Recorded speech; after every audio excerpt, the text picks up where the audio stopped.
Hello, welcome back to Bluechilly. കുറേ നാൾക്ക് ശേഷം വീണ്ടും റെസിപ്പി ആയിട്ട് ഞാൻ വന്നിരിക്കുകയാണ്.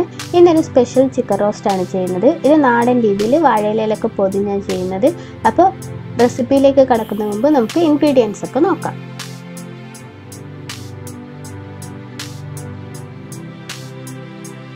ആദ്യം തന്നെ നമുക്ക് ചിക്കൻ ഒന്ന് മാരിനേറ്റ് ചെയ്ത് വെക്കണം. അതിന് വേണ്ടിയിട്ട് മഞ്ഞൾപ്പൊടി, chicken masala 2 table spoon chicken masala ചേർത്തിട്ടുണ്ട്. പിന്നെ ആവശ്യത്തിനുള്ള ഉപ്പ് ചേർക്കുക. കുറച്ച് കളറിന് വേണ്ടിയിട്ട് നമ്മൾ കാശ്മീരി ചില്ലി പൗഡറും കൂടി ചേർക്കുന്നുണ്ട്. ഇനി ഇതെല്ലാം കൂടി നന്നായിട്ടൊന്ന് മിക്സ് ആക്കിയിട്ട് മിനിമം അരമണിക്കൂർ ഒന്ന് റെസ്റ്റ് ചെയ്യാൻ വെക്കണം.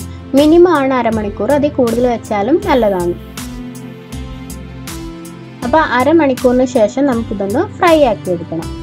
ഫ്രൈ ആക്കാൻ വേണ്ടി വെളിച്ചെണ്ണയാണ് എടുത്തേക്കുന്നത്. നാടൻ ടേസ്റ്റ് കിട്ടാൻ വെളിച്ചെണ്ണ തന്നെയാണ് എപ്പോഴും നല്ലത്. കുറച്ച് എണ്ണയിലാണ് ഞാനിപ്പോൾ ഇത് ഫ്രൈ ആക്കി എടുത്തേക്കുന്നത്. അധികം ഫ്രൈ ആവണ്ട, ഒരു 60% ഫ്രൈ ആയാൽ മതി. എന്നിട്ട് നമ്മൾ ആ എണ്ണയിൽ നിന്ന് ചിക്കൻ മാറ്റി വെച്ചിട്ട് ആ സെയിം പാനിൽ തന്നെ സെയിം ഓയിലാണ് നമ്മൾ ബാക്കി മസാലകൾ ചെയ്യുന്നത്.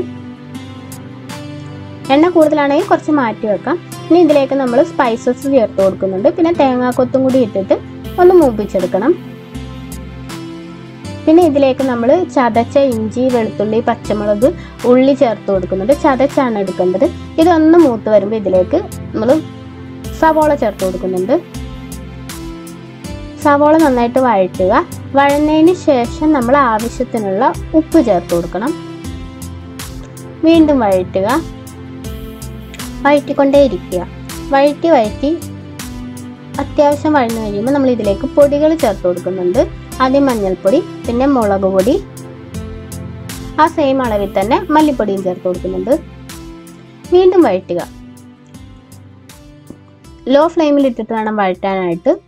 ഇത് വഴന്നു കഴിയുമ്പോൾ ഇതിലേക്ക് നമ്മൾ തക്കാളി ചേർത്ത് കൊടുക്കുക. ഒരു മീഡിയം തക്കാളിയാണ് ചേർത്തേക്കുന്നത്. വീണ്ടും നമ്മൾ വഴറ്റി കൊടുക്കുക. ഇനി നമ്മൾ നേരത്തെ ഫ്രൈ ആക്കി വെച്ചിരിക്കുന്ന ചിക്കൻ ചേർക്കുക. എന്നിട്ട് നന്നായിട്ടൊന്ന് വഴറ്റിയിട്ട് ആ മസാലകളൊക്കെ ഒന്ന് ചിക്കനിൽ പിടിക്കുന്ന രീതിയിലാക്കി ഇതിലേക്ക് കുറച്ച് ചൂടുവെള്ളം ചേർത്ത് കൊടുക്കുക. അധികം ചേർത്തിട്ടില്ല, വളരെ കുറച്ചേ ചേർത്തിട്ടുള്ളൂ. എന്നിട്ട് വീണ്ടും നമ്മൾ ഇളക്കിയിട്ട് ഒന്ന് അടച്ചു വെച്ചേക്കുക. 2-3 മിനിറ്റ് വെച്ചാൽ മതി. ഇനി ഇതിലേക്ക് നമുക്ക് കുറച്ച് സാധനങ്ങൾ കൂടി ചേർക്കാനുണ്ട്. ഗരം മസാലയും കുരുമുളക് പൊടിയും വളരെ കുറച്ചളവിൽ നെയ്യും ചേർത്തിട്ട് ആവശ്യത്തിനുള്ള മല്ലിയിലയും കൂടി ചേർക്കുക. എന്നിട്ട് ഇത് നന്നായിട്ടൊന്ന് മിക്സ് ആക്കി എടുക്കണം. ഈ സമയത്ത് തീ ഓഫ് ആക്കിയിട്ടുണ്ടായിരുന്നു. പിന്നെ കുരുമുളക് പൊടിയുടെ ടേസ്റ്റ് ഇഷ്ടമുള്ളവർക്ക് കൂടുതൽ ചേർക്കാം. ഇനി ഇത് ഡയറക്റ്റ് നമ്മൾ ഒരു വാട്ടിയ വാഴയിലയിലേക്ക് മാറ്റണം. എന്നിട്ട് ഇത് പൊതിഞ്ഞെടുക്കുക. അപ്പോൾ പൊതിഞ്ഞതിന് മുമ്പായിട്ട് ഒരു കാര്യം കൂടി ചെയ്യണം. നല്ല കട്ടിയുള്ള തേങ്ങാപ്പാൽ 2 ടേബിൾ സ്പൂണും കുറച്ച് കറിവേപ്പിലയും കൂടി ചേർക്കുക. ഇത് എടുക്കാൻ ഞാൻ മറന്നുപോയതാണ്, സോറി. അപ്പോൾ ഇത് നന്നായിട്ടൊന്ന് മടക്കി എടുക്കുക. എന്നിട്ട് നമ്മൾ കുറച്ച് സമയം ഇതൊന്ന് റെസ്റ്റ് ചെയ്യാൻ വെക്കണം. മിനിമം 2 മണിക്കൂർ 1 മണിക്കൂർ വെക്കുന്നതായിരിക്കും നല്ലത്.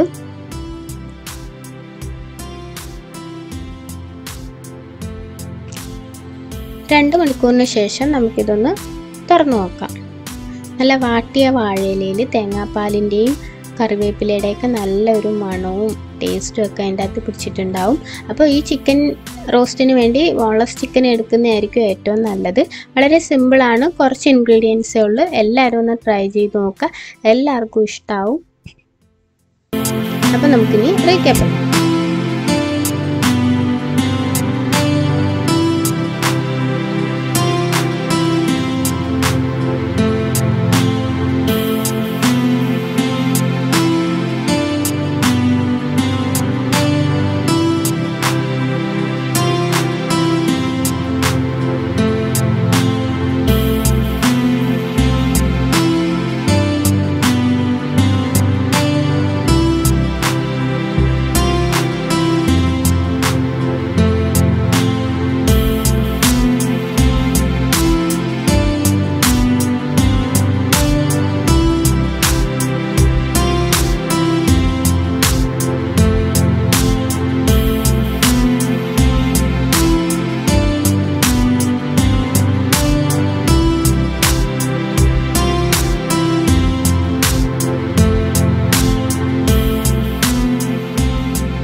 റെസിപ്പി എല്ലാവർക്കും ഇഷ്ടമായെന്ന് വിചാരിക്കുന്നു. ലൈക്ക് ചെയ്യാനും കമൻറ്റ് ചെയ്യാനും സബ്സ്ക്രൈബ് ചെയ്യാനും മറക്കരുത്. താങ്ക്